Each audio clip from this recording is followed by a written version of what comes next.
Hello, everyone, once again. This is Rob, and welcome back to Media Awareness and my continuing revisit of the Flower Kings catalog, or back catalog in this particular case, of the remastered editions versus the original in terms of comparison and contrast, as well as the actual albums themselves, in as far as a review and the individuals involved with the albums. Before I go any further, I'd like to remind you all about the fundraiser that is still continuing. For those of you unaware, I am a disabled individual and I utilize a motorized wheelchair slash scooter all day, every day for my independence. And although many of the goals have been met in terms of my safety and well being, there is still a significant amount that needs to be met. And the fundraiser continues. If you could contribute $10 to the spot fund account link below this video, it can go a long way and it is greatly appreciated. So forgo your cafe latte today and make that $10 count and donate it to the spot fund account. I would really appreciate that. So, as stated, this is a Flower Kings video, and we are looking at the 10th studio album by the band, and that is, of course, the Flower Kings' Some of Them Evil, released in 2007 initially, the remastered edition newly available in 2023 this year, and I'm going to be looking at both versions I have, and I'm going to be showing you each and basically illustrating the differences between them in terms of the packaging, in terms of the sound and the remastered version versus the original, and more. Don't forget the Flower King's newest album, entitled Look at You Now, is scheduled for release on September 9th, 2023. And I would advise you to all pre order your copies now. And you can have it as soon as it is out. It sounds to be a good album from the singles I've heard thus far and reviewed. You can check out those reviews in my videos. They are available there, and you could, of course, get the songs and in the link descriptions of those videos as well to actually listen to them. But let us continue with the Sum of No Evil. This album was released, as I said, in 2007, and it features Rainer Stahl on lead vocals, guitar, as well as some supplementary keyboards. Hasse Fromberg on vocals and guitar. Jonas Ringel on bass guitar. Thomas Bodine on keyboards. And Zoltan, I'm going to put his name right here so I don't mess it up, returning on drums for the album itself.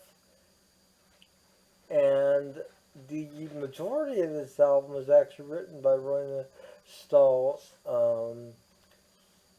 and there were a few exceptions where Thomas Bodine contributed to the actual writing of this album, but it was primarily written by Roine. Now, I'm going to show you the original copy here, and this is kind of notable because when I got my remastered edition, I was thoroughly confused, and you'll see why momentarily. So here is my original version that I received in 2007. I pre-ordered it from Amazon. There we go, and this is the back.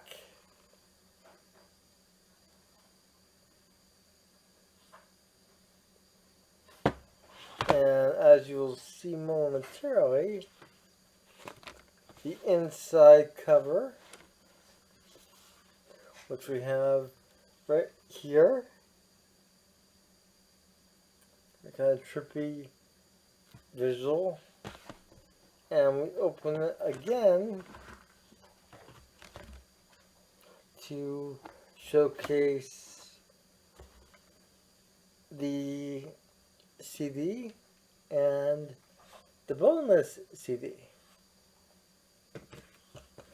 Now, when I had pre-ordered this album, and when I had gotten my new version from 2023, I was not aware that I had the limited edition 2 CD set of the original version. So, to my surprise, when I received the new copy, which is this right here, 2023 Remastered Edition, it is considerably thinner in the spine. And I'll show you the comparison with the original. You see how the spine itself is thicker? And the newly remastered edition is quite thinner. And the reason being, you'll see momentarily as well. And there's also other differences, but we have some really uniquely different artwork with the remastered edition. There we go.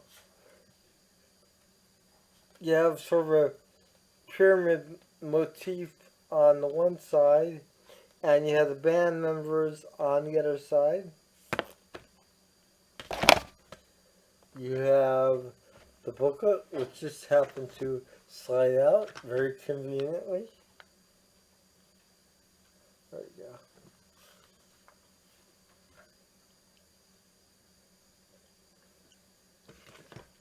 And if we unfold again,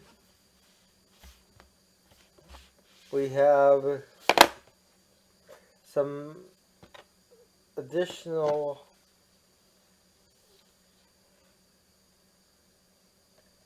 band photos, if we can get them in here.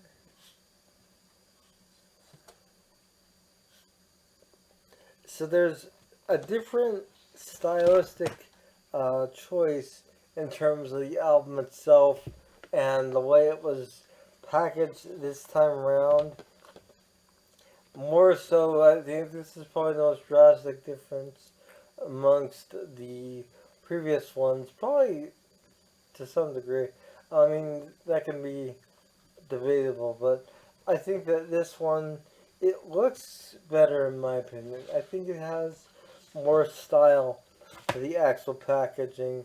But with that being said, we have the remastered edition, and I'm only going to be reviewing the single disc of the original versus the remastered one that we get in the remastered edition.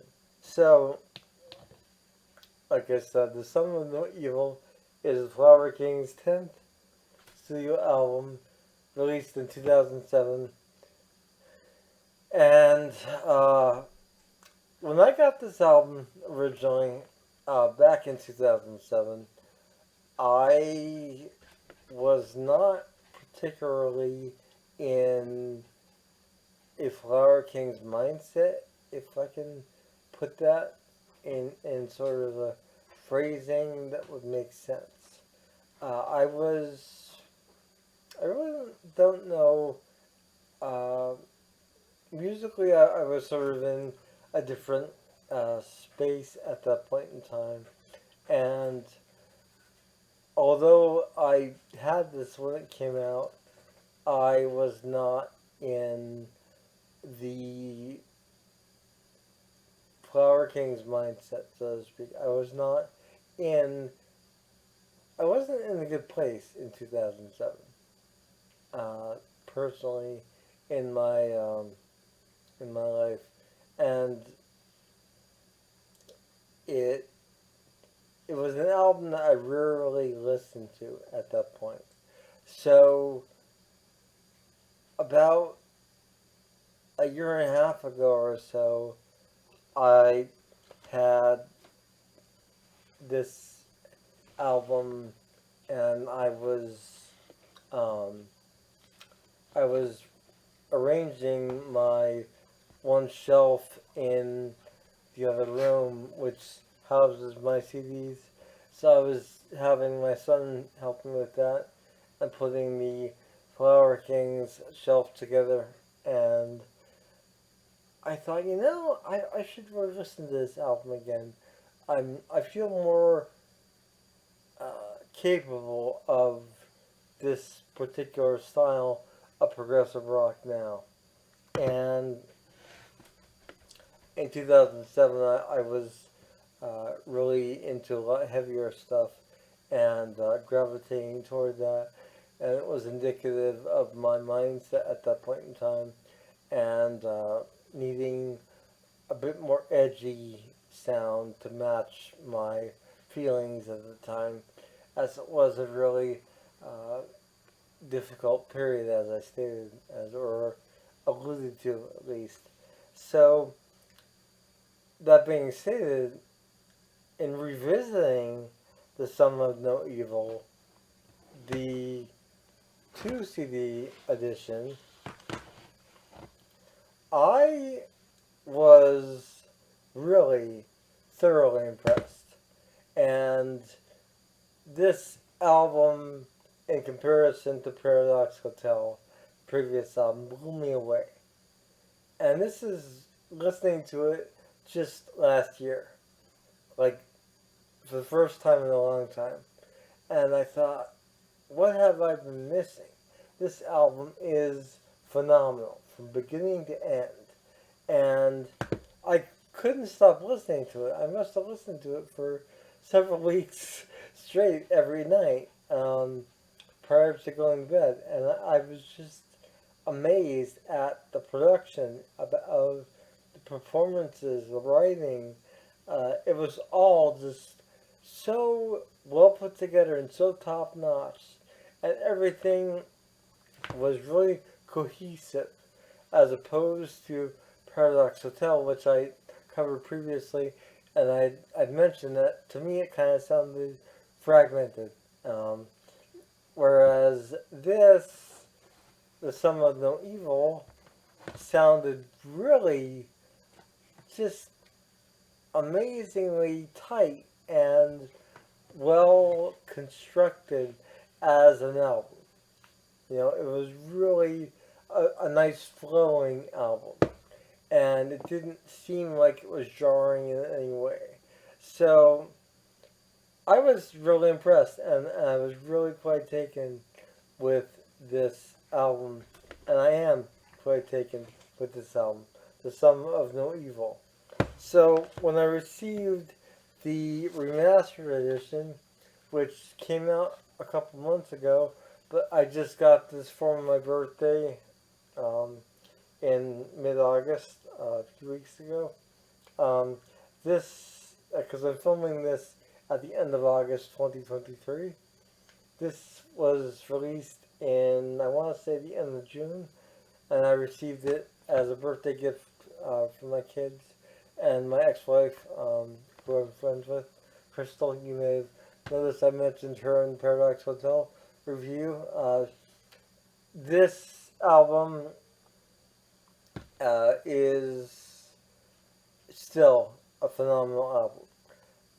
Are there differences in the production or the mastering, remastering, remixing on this album?